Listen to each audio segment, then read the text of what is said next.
All right, in this training breakdown, we're going to be working with Lina. And we're going to be doing a little training at the park to get ready for quail season. We start off by clipping her up to this small tree. I like to do this before I start training. This is going to get the dog to focus on you and going to have him a little bit more excited when you come back and ready to train. So we go ahead, clip her up, get our training gear ready, and we're going to start off with place. We're going to use this bench for the place. Once all 4 feet are on the bench, we mark with yes, and then I have the owner back up to reward. We're going to teach Lina to go to place. Nice job.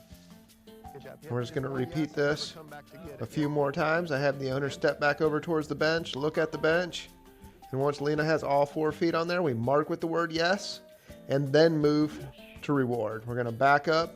That way Lina comes down and gets a reward. That's going to set us up for the next rep. From here, we move on to the stay. This is something Lina needs to do in the quail woods. We want her to stay after she points. Whoa. She's learning to stay on the bench with distractions walking around there. There's people moving around everywhere. Squirrels running around the park. Notice how her attention is on her owner. I'm walking around behind her here.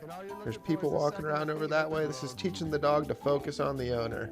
If she steps down from there, we're just simply going to mark with nope and send her back up there. She's doing a great job ignoring the distractions.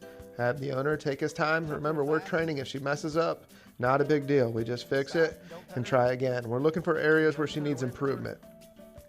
I have the owner walk back to her here, but not quite release her. A lot of times when you walk back up to the dog, they're automatically going to jump down. You don't want to get in the habit of releasing the dog as soon as you get back to them. So change it up so they can't predict what you're going to do. Right here, the owner steps back to her, gives her a tap, tap, okay. And that's a very clear release. It's a tap, tap, okay, and then you can come down. And that's a great way to ensure your stay. If you always tap your dog when you release them, then they're going to wait for that tap, tap before they come out of position. Right here, I'm trying to distract her. I'm petting her. The owner's keeping his eye on her. Notice how she's ignoring me, doing a really good job. I have the owner come back to her. And turn his back once again, walk away. And notice how she jumps down here. Now the second her feet hit the ground, we want to mark with nope, try again. Nope, try again. Remember, we're training. We want to allow a few mistakes. That way she can learn. Once all 4 feet are back on the bench, we mark with good. The second all 4 feet are on the bench, mark with good. Timing is everything. The better you are at timing these behaviors and marking your good, no, and yes, the easier it's going to be for the dog to understand what you're asking. Right here, we're working on stay on the bench. I have the owner sit down. This is often a distraction that will pull the dog out of the stay. They see you sit down, they a lot of times will come out of stay. Lina does a great job staying on the bench while her owner was sitting down. So I have him walk back over to her, give her a tap, tap, okay, and that's her release. That's very black and white to the dog. It'll really help to improve your stays. Right here, we move over to the grassy area, and we're going to use the game of tug to help work on her retrieve. I start off by having the owner play tug. We get a hold of the check cord. I'm going to have him let go. Now notice when he goes to grab for the toy, she automatically starts shaking. We don't want her to start shaking until we say yes. So we give her a little leash correction there. Get her to hold her head steady. I have him let go, back up. She's bringing the item to the owner. Notice how he went to grab for it. She started shaking her head right there. That's what we're looking for. She kept her head nice and steady. I'm going to have him release it one more time. Mark what she's doing right here with good. I like what you're doing. Keep doing it. As she brings the toy to him here, head's nice and steady. He has the hand on the toy. We're just practicing that delivery without shaking. Right there, that's what we're looking for. We mark with the word yes, and then the game of tug begins.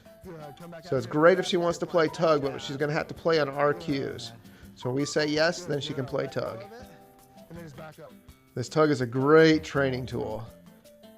Right here, the owner lets go of it. He backs up. Ooh, notice how she pulls away as he goes to reach for it. Nope. Grab that leash and give her a little correction. You got to do something. Nope. A no's just not enough. We get a hold of the check cord, get everything set up. Nope. There, she keeps her head steady. We're going to mark this with yes, and then begin the game of tug. Tug, tug, tug. Good job. We're rewarding her for keeping her head steady. The owner lets go, and that's the beautiful thing about tug. It's hard to play by yourself, so the dog's incentivized to bring the item back to you in order to keep the game going. Right here, she delivers it to him. She's doing a pretty good job keeping her head still. And once she does, we mark with the word yes and then move to reward. Very important, you say the word yes and then move. Shake, shake, shake. She's excited. He lets go, and notice how she brings the toy right back to him. And all we have to do is clean up her playing tug a little too early right here. And this is going to help with the delivery of the quail. We're building the natural retrieve. Right here, she holds the item nice and steady. He marks with the word yes, and the game starts. Nice job. Shake, shake, shake. We're praising her up. Good girl. Get it, get it, get it. Good. Right here, we're walking back on the sidewalk. She goes around the other side of the pole, and instead of fixing this yourself, we keep the leash tight, and we have the dog figure out the problem. And I want you to notice what she does right here. When we come up to the next pole, notice how she stays on the inside with the owner. This is a great thing to teach your dog. That way your everyday walks are much easier, and your dog learns how to coordinate with the leash on. Right here, we work over to the fountain. We're going to work a little bit more on that retrieve. We're teaching her to grab an item, not hold an item, just reach out and grab an item. Putting her up on a wall really limits where she can go, so it keeps her focus on you and the item. Right here, she puts her mouth on the item. We mark with yes, and then move to reward. We keep her moving. She jumps down, just nope, back on the wall. And that wall is going to help you keep her interest on you and the task at hand. Right here, we present the little piece of PVC. She puts her mouth on it. The second she does, she grabs the item. We mark with yes, and then move to deliver the food reward. Well, that was training in the park with Lina. She did a great job. We worked a few drills on bringing an item back, grabbing an item, and her whoa. And you can do this right in your backyard, at your park. You don't have to be in the quail woods.